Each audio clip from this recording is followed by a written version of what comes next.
Hey everybody, this is Modern Refugee, having a little coffee here today. And I thought I'd take a little time to do a show and tell on some of my old time kitchen utensils that I have. All this stuff here was stuff that has been in my family for eons of time. Some of it's bought and some of it is homemade. And a little bit of the mindset of some of this stuff. Nowadays there's a gadget for everything under the sun, but back then there wasn't as much. So if you wanted something in particular, you would make it. And a lot of this stuff goes to the mindset is you would use every single solitary thing that you possibly could to your advantage. This right here. This is a meat tenderizer that's of the hatchet style. I'm gonna twist this around here, show you about what it looks like. It's got a patent date on it of April 4th, 1911. Just goes to show you some of this stuff goes way back. And, things like this were used to, tenderize every part of the animal that you butchered. If you had beef or pork, I mean, you used everything. It didn't matter whether that cut was tough or not. It got used for something. And the next thing I got here is I got a can opener.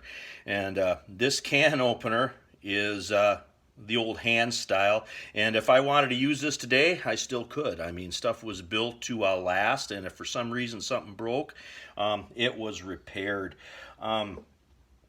Things like this egg separator right here, they would use this to separate eggs when they were cooking. But I also seen the old timers use this as an improvised whisk. They would, use things for other purposes. It wasn't always just a unitasker, so to speak, when they used some of these utensils. Here's a old time spatula here.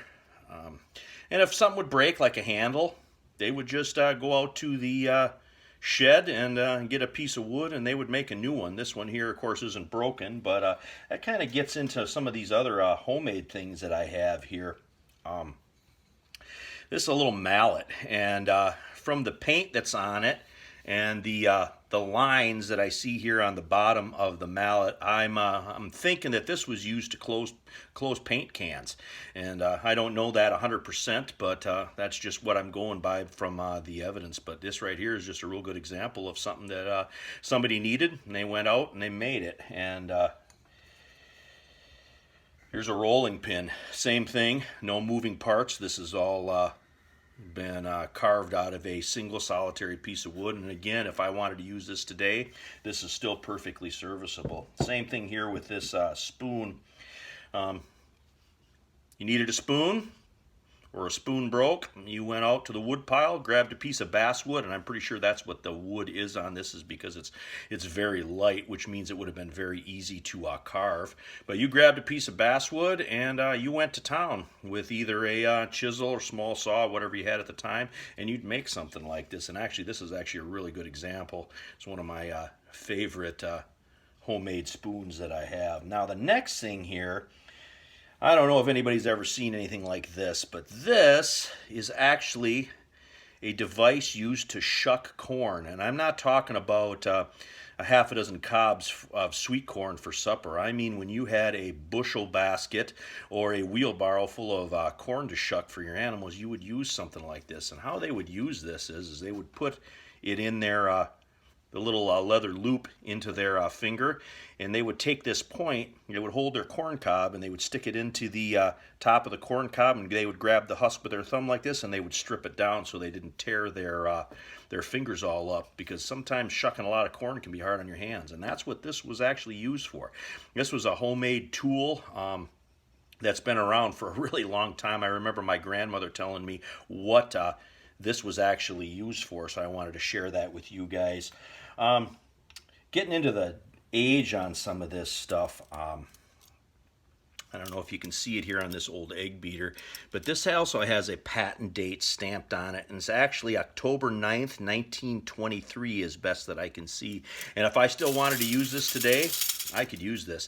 I can remember my grandmother mixing up stuffed cakes and batters and scrambled eggs and stuff with this when I was a kid growing up. So like I said, this is one of those things that, stuff isn't built to plastic, and some of the pot metal that they use nowadays just isn't built to last like this old stuff.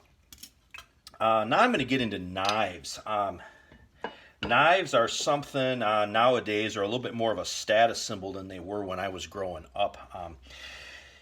If you had a case knife or you had a buck knife for hunting, that was probably the fanciest knife that you had. But most of the utilitarian style knives that they had were butcher knives that looked something like this. And this knife right here is a pretty good example of an old school butcher knife. It was carbon steel, so it was easy to sharpen, had a riveted wood handle on it, and you would use these. You would use these and sharpen them and use them and sharpen them, and eventually, as the blade started to wear down, a butcher knife would turn into a boning knife like this right here, and you just used everything right to the max until there was nothing left. And I've even seen butcher knives like this that were sharpened down so much that they were almost like fillet knives. They came right up to a real thin point, and you just used it till there was no metal left. Again, here's another example of a knife that's been sharpened many, many times and is wearing down. It's even got a little rust here where moisture and stuff got down in. There was actually a small piece on here that actually fell off quite a while ago. And then some knives were more specialty, like this guy right here. This was more of a skinning knife that you would use for butchering because it had that rounded tip on the end. And if you wanted to cut into something where you didn't want to like poke into an intestine or something like that, that's why this rounded end was on here, kind of blunted. But this right now today, if I had to go skin an animal with this, I could skin an animal with this. Put a little bit of an edge on it, I could go right to town. Like you can see here, these knives, these 4 knives that I got sitting right here, if I had to go out and do some butchering right now, these knives would work perfectly well, even though they're very, very old. And getting into some of the stuff that was homemade and handmade, the old timers showed me how to make knives. And this is actually a knife that I made when I was a teenager, and this blade was actually cut out of a old saw blade, and we cut these out and took some Formica cement and we glued a handle on it. And like I said, I made this when I was a teenager, so this thing is at least 30 years old.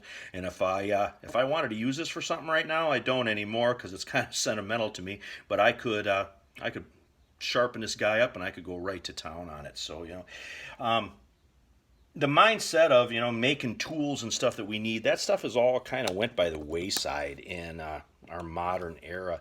And I think actually it's probably better if we have the knowledge to make some of this stuff, because the time might come where the supply lines don't work, and I think we're finding that kind of stuff out today even more and more. But anyway, I just wanted to share all this stuff with you guys.